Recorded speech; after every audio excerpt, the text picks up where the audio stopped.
Hello जय हिंद student, welcome back to physics research centre 2.0। और यहाँ पर आज हम लोग इस वीडियो में मॉडल पेपर से संबंधित कुछ वाक्यों को देखेंगे। मतलब जो पेपर मॉडल पेपर बोर्ड के द्वारा जारी किया गया था कि इसके अनुसार ही आपकी क्वेश्चन पेपर आएगा, तो हम लोग उसका एक इंट्रो देखते हैं। हम लोग थोड़ा सा उसको समझने का प्रयास करते हैं किस प्रकार का प्रश्न उसमें पूछा गया है। हालांकि ये कार्य तो बहुत पहले करना चाहिए, परंतु कुछ कारणों की वजह से मुझे देर हो गई, तो फिलहाल मैं अभी से प्रस्तुत करता हूँ। तो सबसे पहले आप लोग इंस्ट्रक्शन वगैरह पर ध्यान दीजिए कि इंस्ट्रक्शन क्या दे रखा है। सबसे पहले इंस्ट्रक्शन की बात करें, समय आपको दे रखा है, आपका पूर्णांक दे रखा है। टोटल 100 नंबर का आपका पेपर होगा, उसमें 30 नंबर आपको आपके स्कूल से प्रैक्टिकल एग्जामिनेशन का मिलेगा। अटेंडेंस वगैरह पे मतलब जो भी सारी चीज़ें हैं वो सब स्कूल के हाथ में आपका जो भी आपका प्रदर्शन होगा उस हिसाब से दिया जाएगा। 30 नंबर और 70 नंबर आपको आपकी थ्योरी लिखने से मिलेंगे, ठीक ना। और बात करें आपको पास होने के लिए तो 33% मार्क चाहिए। तो आजकल भाई पास होने के लिए कोई नहीं पढ़ रहा है, सब चाहते हैं कि हमारा बेहतर नंबर आए, बेहतर तरीके की आए, तो हमें बेहतर स्ट्रेटजी फॉलो करना होता है। चलो हम लोग प्रश्न को देखते हैं कि प्रश्न क्या है। बाकी सब आप इंस्ट्रक्शन पढ़ लीजिएगा, आप स्क्रीनशॉट वगैरह ले सकते हैं। मैं यहाँ पर इस प्रकार से इसको रहने देता हूँ। अब मैं आगे चलता हूँ कि हमारा जो खंड अ है इसमें बहुविकल्पी प्रश्न दे रखे हैं, और बहुविकल्पी प्रश्न हम लोग पहले से शुरुआत करते हैं। इसमें क्या दे रखा है, दो पृष्ठों से घिरा हुआ कोई पारदर्शी माध्यम जिसका एक या दोनों पृष्ठ गोली हैं कहलाता है। थोड़ा प्रश्न को ध्यान से पढ़ो, पारदर्शी माध्यम की बात बोल रहा है ना। अगर वो पारदर्शी माध्यम की बात बोल रहा है तो क्या दर्पण पारदर्शी हो सकता है? नहीं। त्रिज्या तो एक माप है, तो वो भी नहीं दे सकता। समतल दर्पण भी नहीं हो सकता। तो आप समझ गए होंगे कि आपका जो सही आंसर है वो क्या है, गोलीय लेंस, ठीक ना। तो हम लोग अगले प्रश्न पे चलते हैं। अगला प्रश्न क्या है, दंत विशेषज्ञ मरीज के दांतों का बड़ा प्रतिबिंब देखने के लिए किस दर्पण का प्रयोग करते हैं? देखो इसका भी आंसर इसके प्रश्न में छिपा हुआ है। देखो पहले अवतल दर्पण दे रखा है, इसकी बात कर लेंगे। समतल दर्पण जो है ये जितना बड़ा वस्तु उतना बड़ा प्रतिबिंब बनाता है। तो बड़ा प्रतिबिंब हम कैसे देख सकते हैं? उत्तल दर्पण भैया छोटा प्रतिबिंब बनाता है, इसका भी प्रयोग नहीं कर सकते। सभी की बात, जब दो ऑप्शन गलत हो गया तो सभी की बात नहीं आती है। तो जो आपका सही आंसर हुआ वो कौन सा हुआ? अवतल दर्पण, ऑप्शन नंबर ए सही है, ठीक ना। अगले प्रश्न पे चलते हैं। अगला प्रश्न क्या दे रखा है हमसे, किसी उत्तल लेंस के सामने 2f और अनंत के बीच कोई बिंब रखा गया है, इसका प्रतिबिंब बनेगा। देखो आपको एक इसका छोटा सा मैं एग्जांपल समझाऊं, पूरे रे डायग्राम का ही एक ब्रीफ दे दूं तो आप इस प्रश्न में कहीं पर भी नहीं फंसोगे, कभी नहीं फंसोगे। यहाँ पर f1 होता है, यहाँ पर 2f1 होता है। चूँकि f1 और f1 हम लोग ऐसे ही रैंडमली मान लेते हैं, लेकिन अगर हम रे डायग्राम के हिसाब से देखेंगे तो वो किरण के आने के ऊपर डिपेंड करेगा। उदाहरण के तौर पर अगर मुख्य अक्ष के समांतर कोई किरण आती है और लेंस से अपवर्तन के पश्चात मुख्य अक्ष के जिस बिंदु से जाएगी उसे हम प्रथम फोकस कहते हैं। तो यहाँ पर हम लोग डिफिनेशन वगैरह नहीं समझना है, जो चीज़ समझना है उसकी बात करते हैं हम लोग, ठीक ना। 2f के बीच, तो अगर यहाँ पर f है और यहाँ पर 2f है तो 2f और अनंत के बीच रखी गई है ना, यानी कि कहीं इधर वस्तु रखी गई है। तो देखो जब 2f पर वस्तु रखते हैं तो उसका प्रतिबिंब वस्तु के बराबर ही बनता है, लेकिन जब 2f से दूर रखें यानी अनंत और 2f के बीच में रखेंगे तो प्रतिबिंब जो बनेगा छोटा बनेगा। पहला जो मिस्ट्री है वो सॉल्व हो गया। देखो छोटा केवल पहले ऑप्शन में मिल रहा है, तो ये आपका आंसर पहला सही होगा। और भी सबूत देता हूँ। देखो f1 और o के बीच में अगर वस्तु को रखते हैं तो आभासी प्रतिबिंब बनता है, बाकी सब जगहों में वास्तविक प्रतिबिंब बनता है, और वास्तविक होगा तो उल्टा भी होगा। तो जो आपका सही आंसर हुआ वो आपका कौन सा होगा? ऑप्शन नंबर ए होगा, ठीक ना। आपको सारी चीज़ें पहले ऑप्शन में मिल जाती हैं, बाकी को निगलेक्ट कर सकते हैं। हम लोग अगले प्रश्न पे चलते हैं। देखो अगला प्रश्न क्या बोल रहा है आपसे, मानव नेत्र अभिनेत्र लेंस की फोकस दूरी को समायोजित करके विभिन्न दूरियों पर रखी वस्तुओं को फोकसित कर सकता है, ऐसा हो पाने का कारण क्या है? देखो आप कितनी भी दूरी पर वस्तु, अगर चलो मैं आपसे एक एग्जांपल कहता हूँ कि एक यहाँ पर लेंस है, एक वस्तु एक बार इसे यहाँ पर रखो, एक बार यहाँ पर रखो, एक बार यहाँ पर रखो, इस प्रकार अलग अलग पोजीशन लेकर के वस्तु को देखो, हमेशा अलग अलग जगह प्रतिबिंब बनता है। परंतु क्या आप अपनी आँखों से अगर अलग अलग दूरी की वस्तुओं को देखते हो तो क्या प्रतिबिंब अलग अलग जगह बनता है? मतलब कभी मस्तिष्क में, कभी रेटिना पर बन रहा है, कभी दूर बन जाए, कभी मतलब हर पोजीशन में अलग अलग बन जाए, ऐसा नहीं होता ना। लेकिन हमारा नेत्र बहुत ही एक गजब की वस्तु है, प्रकृति की देन है। क्या चीज़ है उसमें कि हमारे नेत्र के पास एक ऐसी प्रॉपर्टी है जिसे हम लोग समंजन बोलते हैं, या समंजन क्षमता भी कहते। कभी कभी प्रश्नों में इसको इस प्रकार से भी पूछ लेता है, नेत्र की समंजन क्षमता किसे कहते हैं? तो चलो समंजन क्षमता मतलब मानव नेत्र का, ठीक ना, आवश्यकता अनुसार नेत्र लेंस की फोकस दूरी घटा अथवा बढ़ा लेने की क्षमता सामंजन क्षमता कहलाती है। और इसी प्रॉपर्टी की वजह से हम लोग अलग अलग दूरी पर रखी वस्तुओं को देख सकते हैं, ठीक ना। तो आपको यहाँ पर एक ऑप्शन का जो बात है उसको दिखा देते हैं कि देखो जब जरा दृष्टि दोष का प्रयोग होगा, जरा दृष्टि जो होगा ये तो शायद गलत है, दृष्टि दोष होगा तो कैसे हो सकता है, निकट दृष्टि होगा तभी भी नहीं, दीर्घ दृष्टि होगा तभी भी नहीं हो सकता, तो आपका ऑप्शन अभी सही है, ठीक ना। चलो अगले प्रश्न पे चलते हैं कि कॉलम ए में दी गई राशियों का सुमेलन कॉलम बी में दिए गए एसआई मात्रकों से कर सही विकल्प चुनिए, यानी कि आपको राइट ऑप्शन चुनना है। कौन सा है? देखो इसका भी बहुत सिंपल मेथड है, अगर आप थोड़ा सा दिमाग लगाओ तो सबको पता है विद्युत विभवांतर का मात्रक क्या होता है, वोल्ट होता है। अब देखो पहले का चौथा किस में मिल रहा है, यानी कि पहले मिल रहा है डी में मिल रहा है, बाकी नहीं मिल रहा है ना, तो हटा दो, खत्म कहानी। अब चलो हम लोग अगले दूसरे मेल पे देखते हैं। विद्युत धारा का जो मात्रक होता है वो भैया क्या होता है, एम्पियर होता है, यानी कि दूसरे का पहला वाला किस में मिल रहा है भैया, चौथा मिल रहा है। देखो इसमें दूसरे का दूसरा दे रहा है ना, तो ये आपका गलत हो गया, ये भी आंसर गया। तो जो आपका राइट आंसर हुआ वो डी हुआ। आप अपनी संतुष्टि के लिए तीसरा और चौथा भी मैच कर सकते हैं, यानी विद्युत शक्ति का मात्रक वाट हुआ और प्रतिरोध का मात्रक ओम हुआ, यानी तीसरे का दूसरा और चौथे का तीसरा हुआ, जो कि मिल रहा है चौथे ऑप्शन में, तो ये आपका राइट आंसर हुआ। अगले प्रश्न की बात करते हैं। क्या दे रखे हैं अगला प्रश्न कि दो चालक तार जिनके पदार्थ लंबाई तथा व्यास समान है किसी विद्युत परिपथ में पहले श्रेणी क्रम और फिर पार्श्व क्रम में संयोजित किए जाते हैं। देखो पार्श्व क्रम का मतलब होता है समांतर क्रम, श्रेणी क्रम तथा पार्श्व क्रम संयोजन में उत्पन्न ऊष्माओं का अनुपात क्या होगा। देखो ये थोड़ा सा कैलकुलेटिंग सवाल है, आपको कैलकुलेट करना पड़ेगा। मैं यहाँ पर इसी को यहीं पर इसको कैलकुलेट करता हूँ। क्या आएगा, सबसे पहले देखो दो तार है ना, ठीक ना, तो तार है तो उनका प्रतिरोध होगा, तो उन तारों को पहले किस में जोड़ा जा रहा है, श्रेणी क्रम में जोड़ा जा रहा है, ठीक ना, और पहले श्रेणी क्रम में जोड़ा जा रहा है, फिर उनको किस क्रम में, आप यहाँ पर एक सेल ऐड करेंगे, ठीक ना, आप यहाँ पर सेल ऐड करेंगे।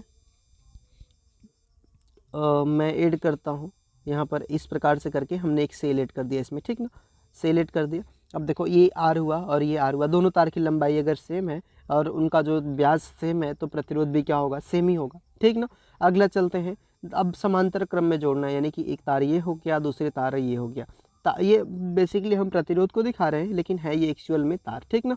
चलो अब यहाँ पर भी बैटरी जोड़ें, यहाँ पर भी बैटरी जोड़ते हैं, तो हमने जोड़ दिया, ठीक ना। अब देखो हमने बैटरी जोड़ दिया, दोनों का आर है, दोनों की स्थितियों में हमें इसका तुल्य प्रतिरोध पहले प्राप्त करना होगा। देखो श्रेणी क्रम में होता है तो आपको भी पता है तुल्य प्रतिरोध दोनों ऐड हो जाता है, तो आर एस यहाँ पर लिख देता हूँ, ठीक ना, सीरीज है तो आर एस लिख देंगे तो कितना आ जाएगा आपका 2R हो जाएगा, यानी आर और आर को जोड़ दिए।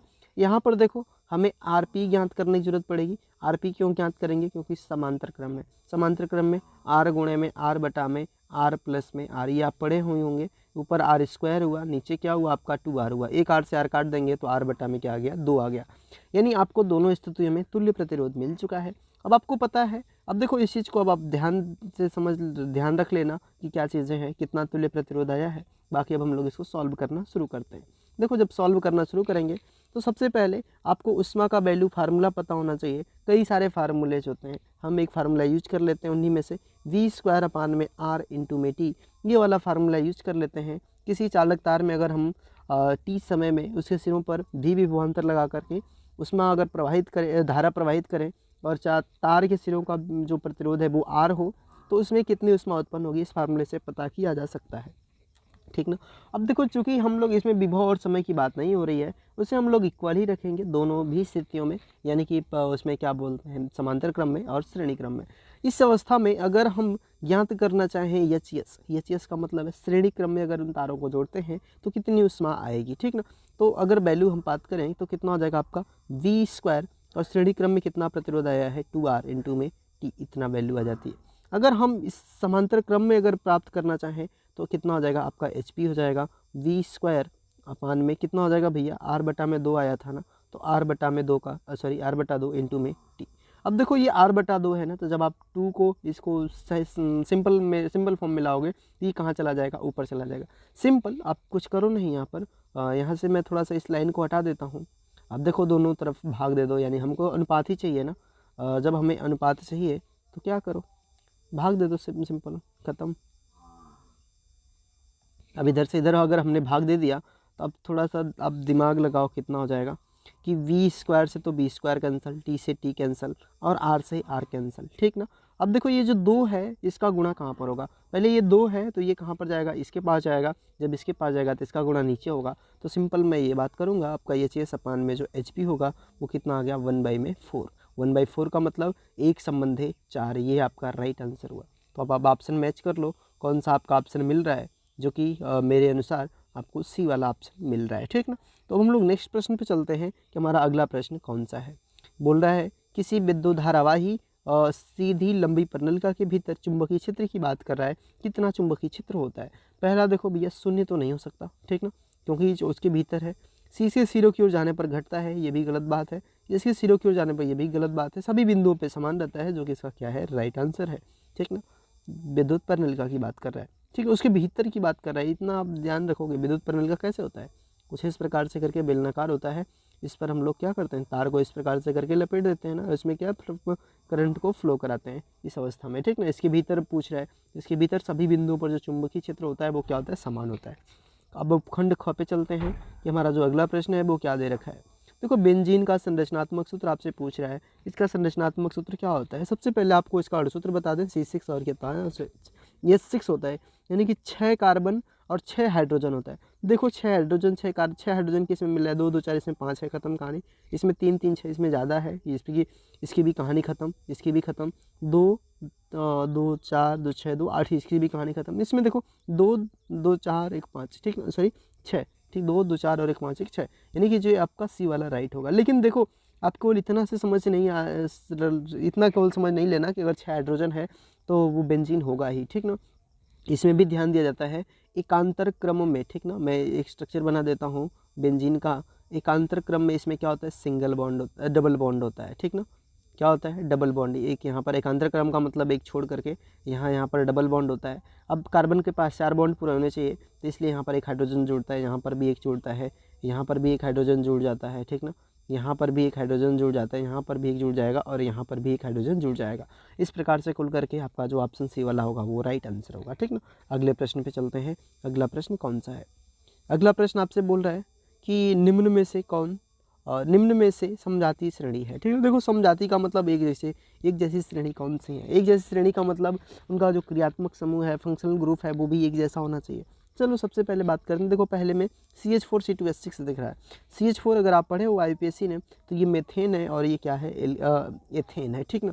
यानी पहला मेथेन है, दूसरा एथेन है, ये तो समजातीय श्रेणी का है। दूसरा देखो ये क्या है आपका मेथिल एल्कोहल है, CH3OH मेथिल एल्कोहल है। दूसरा एसिटिक एसिड है, एक एल्कोहल है और एक कार्बोक्सिलिक ग्रुप का है, तो इसमें जो है समानता नहीं है, यानी कि ये समजातीय श्रेणी नहीं है दूसरा वाला, ठीक ना।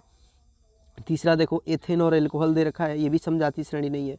चौथे में देखो आप थोड़ा सा चौथे में देखने की जरूरत पड़ेगी, दोनों एल्कोहल दे रखा है यहाँ पर, चूँकि गलती किया हुआ है लेकिन वो सही है, कोई दिक्कत है नहीं, ठीक ना। यानी कि देखो सी जो ओ बनाया ना वो कैपिटल होना चाहिए, तो वो टाइपिंग एरर हो सकता है, उसकी बात नहीं कर रहे हैं। तो ये मेथेनॉल और इथेनॉल दोनों दे रखा है। तो आप में जो पहला एक श्रेणी मिली और दूसरा श्रेणी मिली, यानी कि पहला और चौथा जिसमें मिला वो आपका सही है, ऑप्शन नंबर बी। नेक्स्ट प्रश्न की तरफ चलते हैं कि नेक्स्ट प्रश्न क्या दे रखा है। अभी याद देखो कि पृथ्वी की भूप्रपटि में प्राकृतिक रूप से पाए जाने वाले तत्वों या यौगिकों को क्या कहते हैं। प्राकृतिक रूप से जो पाए जाते हैं उन्हें हम अयस्क कहते हैं, ठीक ना। प्राकृतिक रूप से तत्वों या यौगिक जो पाए जाते हैं उन्हें हम अयस्क कहते हैं। अगले प्रश्न की बात करते हैं।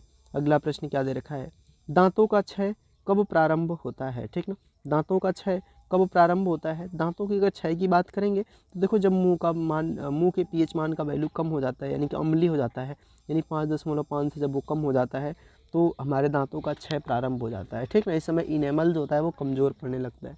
चलो अब अगली बात करते हैं अगले प्रश्न की। अगला प्रश्न क्या दे रखा है, अभिकथन दे रखा है और एक तर्क दे रखा है। दोनों में आपको संबंध प्राप्त करने हैं, दोनों में क्या अंतर है, क्या डिफरेंसेस है, ये चीज़ें समझना है। तो जिंक सल्फ्यूरिक अम्ल के साथ अभिक्रिया कर जिंक सल्फेट और हाइड्रोजन गैस बनाता है, ये एक विस्थापन अभिक्रिया बिल्कुल एग्जैक्ट सही बात है। दूसरा, जिंक ऑक्सीजन के साथ अभिक्रिया करके जिंक ऑक्साइड बनाता है, बिल्कुल आप पढ़े ही होंगे। मेटल ऑक्सीजन के साथ रिएक्ट करके मेटल ऑक्साइड बनाता है, यानी धात्विक ऑक्साइड बनाता है। तो अभिकथन और तर्क दोनों सत्य हैं, परंतु दोनों चीज़ें अलग अलग हैं। ये जो है भैया संयोजन अभिक्रिया का उदाहरण है। कौन सी अभिक्रिया का उदाहरण है, संयोजन, और ये विस्थापन अभी दोनों अलग अलग है। तो ऑप्शन देखते हैं हम लोग। अभिकथन, दोनों अभिकथन एक और तर्क सही है, तर्क तथा तर्क दो अभिकथन का सही स्पष्टीकरण। भैया देखो अलग अलग हैं तो स्पष्टीकरण की बात ही कैसे आ जाती है। अभिकथन एक और तर्क दो दोनों सही हैं, परंतु तर्क अभिकथन का स्पष्टीकरण नहीं है, ये भी आप ठीक कर सकते हो। तीसरा तो कोई सवाल नहीं है, दूसरे को गलत बता रहा है, इसमें पहले को दोनों गलत बता रहा है, तो कोई भी ऑप्शन ही नहीं है। अब हम लोग अगले प्रश्न पे चलते हैं। कि देखो अगला प्रश्न क्या दे रखा है 13 में, निम्नलिखित रासायनिक समीकरण को पूरा करिए, ठीक ना। अब देखो रासायनिक समीकरण को पूरा करना है, क्या पूरा करना है भैया, ये तो पहले ही से पूरा कर दिया है, तो पूरा करने की कोई ज़रूरत नहीं पड़ती है। ये चीज़ें जो इसमें दे रखा है ना, ये नहीं होनी चाहिए थी, तब आप जा कर के इसको कंप्लीट करते, कोई दिक्कत नहीं है। आप परीक्षा में अपनी सावधानी बरतेंगे, जिस प्रकार से इंस्ट्रक्शन होगा उसे फॉलो करेंगे, आपकी परीक्षा में इस प्रकार की एरर की उम्मीद नहीं है, ठीक ना। तो हम लोग देखते हैं प्रश्न में क्या है, NaOH क्षार है, आपको भी पता है, यहाँ पर कोई ना कोई एसिड होना चाहिए। अगर कोई ना कोई एसिड होना चाहिए तो वही इसको रिएक्ट करेगा, रिएक्ट करके सोडियम एसीटेट बनाएगा। सोडियम एसीटेट कौन बना सकता है, जिसके पास भैया एसीटेट हो। एसीटेट की बात कब करते हैं, CH3COO होता है तब, Na जुड़ गया तो सोडियम एसीटेट, H जुड़ गया तो इसको क्या बोलते हैं हम लोग, एसीटेट ही बोलते हैं, एसिटिक एसिड बोलते हैं, ठीक ना। एसिटिक एसिड का फार्मूला है, तो एसिड और बेस मिल करके न्यूट्रलाइजेशन रिएक्शन देते हैं, यानी कि उदासीनीकरण अभिक्रिया देते हैं। तो आपका जो राइट आंसर होगा वो CH3COOH होगा, ठीक ना, ये आप याद रखेंगे। अगले अब हम लोग उपखंड ग में चलते हैं।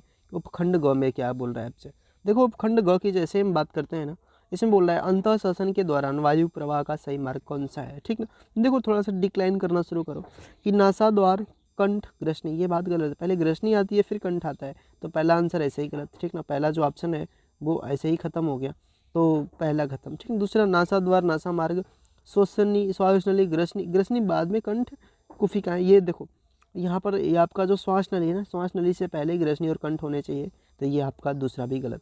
तीसरा देखो कंठ पहले ला दिए, ये भी गलत। चौथे में देखो नासादार ग्रसनी कंठ श्वास नली कोपिकाएँ, ये बिल्कुल आपका राइट आंसर है, जो कि आपका क्या होगा डी। पहले सबसे पहले ऊपर क्या पड़ता है आपका, आप अपने बुक में पढ़े भी होंगे, आपके गुरुजन पढ़ाए भी होंगे, तो सबसे ऊपर नासाद्वार आता है, उसके बाद ग्रसनी होती है, उसके बाद कंठ होता है, श्वास नली होती है, कुपिकाएँ होती हैं, फिर इसके एक क्रम होता है, ठीक है। आगे चलते हैं, अगले प्रश्न में आपसे क्या बोल रहा है, ठीक ना। निम्न कथन तथा कारण को पढ़कर कथन और कारण को पढ़कर दिए गए विकल्पों में से सही विकल्प का चयन कीजिए, ठीक ना। देखो पिता से प्राप्त क्रोमोसोम से बच्चों के लिंग का निर्धारण होता है। कारण क्या है, मानव पुरुष में एक एक्स और एक वाई गुणसूत्र होता है, बिल्कुल दोनों एग्जैक्ट आंसर है। परंतु अब चलो सही देखते हैं कौन सा है। देखो एक चीज़ इसमें देख, कथन और कारण में, कथन जो बोल रहा है, कारण उसका सही आंसर बता रहा है, मतलब उसको व्याख्या कर रहा है, तो कथन और कारण दोनों सत्य हैं।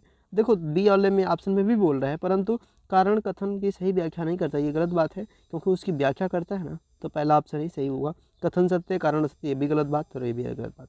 अगले प्रश्न पे चलते हैं। अगला प्रश्न क्या बोल रहा है आपसे, ठीक ना, इसको थोड़ा सा जूम करने की जरूरत है। तो वायु विद्युत आवेग के प्रवाह की सही दिशा कौन सी है, आपको 4 देखना है, 4 ऑप्शन दे रखा है, ठीक ना। तो आपको पहले मैं बता देता हूँ कि इसमें दिशा कौन सी होती है। तो जो दिशा होती है ना, वो आपकी डेंड्राइट्स से लेकर के एक्सॉन की तरफ होती है। अब डेंड्राइट्स क्या होता है, तो डेंड्राइट्स ये आपको जो दिख रहा है ना, ये इस प्रकार से करके वृक्ष के जैसा, इसको हम हिंदी में वृक्षिकांत बोलते हैं, यही डेंड्राइट्स होता है। तो डेंड्राइट्स से लेकर के एक्सान की तरफ होती है। एक्सान जो होता है, ये आपको जो बीच की स्ट्रक्चर दिख रही है, ये एक्सॉन होती है, ठीक ना। इधर ये जाकर के नर्व्स जो होती हैं किसी कोशिका से जुड़ती हैं, किसी सेल से, ग्रुप से, टिश्यूज से जुड़ती हैं, ठीक ना, मांसपेशियों से आप तरीके से वो जुड़ती हैं, जिस तरीके से क्रियान्वयन होता है, ठीक ना। तो डेंड्राइट्स से लेकर के, ठीक है, इसमें आपको डेंड्राइट्स एक्सॉन की तरफ होती हैं, परंतु एक डेंड्राइट्स ना इसके इस वाले पार्ट से जुड़ता है, ठीक ना, यानी ये डेंड्राइट्स है तो इस पार्ट से जुड़ेगा, ठीक है। तो पहले देखो, तो बी वाला ऑप्शन ऐसे ही गलत हो गया, डी वाला भी गलत हो गया। अब देखो इसमें वाले में क्या कर रहा है, ये एक्सॉन से डेंड्राइट्स की तरफ बना रहा है, तो आपका पहला वाला आंसर भी खत्म हो गया। तो जो आपका राइट आंसर बचता है वो क्या बचता है आपका, ऑप्शन नंबर सी। देखो ये डेंड्राइट्स है और डेंड्राइट्स से किधर की तरफ जा रहा है, एक्सॉन की तरफ जा रहा है, ये जुड़ सकती हैं, ठीक ना। तो आपका जो सी वाला आंसर है वो बिल्कुल सही है, एग्जैक्ट है, ठीक ना। अगले प्रश्न पे चलते हैं। अगला प्रश्न क्या बोल रहा है, अगला थायरॉक्सिन के बारे में बोल रहा है कि थायरॉक्सिन के बारे में कौन सा कथन सही नहीं है, ठीक ना। थायरॉक्सिन के बारे में बोल रहा है कौन सा कथन सही नहीं है, तो चलो पहले समझते हैं। थायरॉक्सिन के संश्लेषण की लौ आवश्यक होता है, देखो गलत बात है। थायरॉक्सिन के लिए, संश्लेषण के लिए आयोडीन की आवश्यकता होती है, न कि लौ की आवश्यकता। यह शरीर में कार्बोहाइड्रेटों, प्रोटीन और वसा के उपापचय का नियमन, उपापचय तो आप जानते ही होंगे, भोजन के जटिल अणुओं का सरल अणुओं में तोड़ना ही उपापचय कहलाता है, ठीक ना। तो अब क्या है इसमें कि ये सही है, तो जैसे थायरॉक्सिन के संश्लेषण के लिए थायराइड ग्रंथि को आयोडीन का बिल्कुल सही है। थायरॉक्सिन को थायराइड हार्मोन भी कहते हैं, बिल्कुल सही है। तो जो आपका गलत आंसर है वो आपका ऑप्शन नंबर ए है, तो एग्जैक्ट आंसर जो होगा ऑप्शन ए होगा, ठीक ना। मैंने ऑप्शन ए में गलत बात बोली गई है, इसलिए उसी को सही, क्योंकि जो गलत है उसी को चूज करना है। नेक्स्ट प्रश्न की बात करते हैं। अगला प्रश्न क्या दे रखा है आपसे, निम्न चित्र में भाग ए, बी तथा सी किस क्रम में होते हैं, ठीक ना। थोड़ा सा मैं ऑप्शन की तरफ इधर दिखाऊं, ठीक ना, ऑप्शन की तरफ दिखाऊं, इधर से कुछ इस प्रकार से करके, ठीक है। आप देखो इधर, तो अब आपको ए, बी और सी फाइंड करने हैं कि कौन ए है, कौन बी है और कौन सी है। तो सबसे पहले मैं बात करूँगा, देखो इधर ध्यान से थोड़ा सा आप, ये 3 चीज़ें आपको दे रखी हैं। जब आपको 3 चीज़ें दे रखी हैं तो तीनों में क्या चीज़ें क्या आपको जानने हैं। सबसे पहले जो ऊपर ए है ना, वो क्या है आपका प्रांकुर है, ठीक ना। ऊपर जो है वो क्या है, प्रांकुर है, क्योंकि प्रांकुर वाले भाग से ही प्ररोतंत्र का निर्माण होता है। सबसे नीचे जो है वो है मूलांकुर, मूलांकुर वाले भाग से जड़ तंत्र, मूल तंत्र का निर्माण होता है, जैसे जड़ हम बोलते हैं। और जो ये आपको साइड में ये संरचनाएं दिख रही हैं, ये संरचनाएं जिसे हम लोग बीज पत्र बोलते हैं, ठीक ना। क्या बोलते हैं, बीज पत्र। तो आप क्रम सबसे ऊपर क्या हो गया आपका, प्रांकुर हो गया, उसके बाद बीज पत्र हो गया, उसके बाद क्या हो गया, मूलांकुर। तो आपका जो ऑप्शन नंबर सी है वो राइट आंसर है, ठीक ना। अगले प्रश्न की तरफ चलते हैं। अगला प्रश्न हमारा कौन सा है। अगला प्रश्न बोल रहा है, जनन की अलैंगिक विधि से उत्पन्न संतति में परस्पर अधिक समानता होती है, क्योंकि, ठीक ना। यानी कि सबसे अधिक समानता होती है जो अलैंगिक विधि से उत्पन्न होते हैं। क्यों समानता होती है इसकी बात करते हैं, ठीक ना। देखो समानता की बात करें, अलैंगिक जनन में केवल एक ही जनक भाग लेता है, बिल्कुल सही है। अलैंगिक जनन में युग्मक शामिल नहीं होते, बिल्कुल सही बात है। अगला है क्या, अलैंगिक जनन लैंगिक जनन से पहले, लैंगिक जनन से पहले होता है, गलत बात। और लैंगिक जनन लैंगिक जनन के बाद होता है, ये भी गलत बात, ठीक ना। तो आपको जो मिल रहा है वो कौन कौन सा ऑप्शन सही है, ऑप्शन ए और 2, ठीक ना। यानी कि ऑप्शन पहला और दूसरा, यही दोनों सही है, ठीक ना। अगले प्रश्न की तरफ चलते हैं कि अगला प्रश्न कौन सा दे रखा है। एक आहार श्रृंखला में तीसरे पोषी स्तर पर हमेशा कौन होता है। तीसरे पोषी स्तर की बात कर रहा है, तो तीसरा पोषी स्तर कौन होता है, मांसाहारी प्राणी होता है, ठीक ना। कौन होता है, मांसाहारी प्राणी। पहला पर उत्पादक आएगा, दूसरा वो कौन होता है आपका, शाकाहारी आते हैं, दूसरे पे मांसाहारी आते हैं। जो उसके आगे जाएंगे तो फिर आपको सारी चीज़ें मिल जाएंगी, सर्वोच्च मांसाहारी अपघटक वगैरह, तो सारी चीज़ें आप वहाँ पे देख सकते हैं। तो आपका सही आंसर जो होगा वो मांसाहारी प्राणी का होगा, तीसरे पोषी स्तर पर।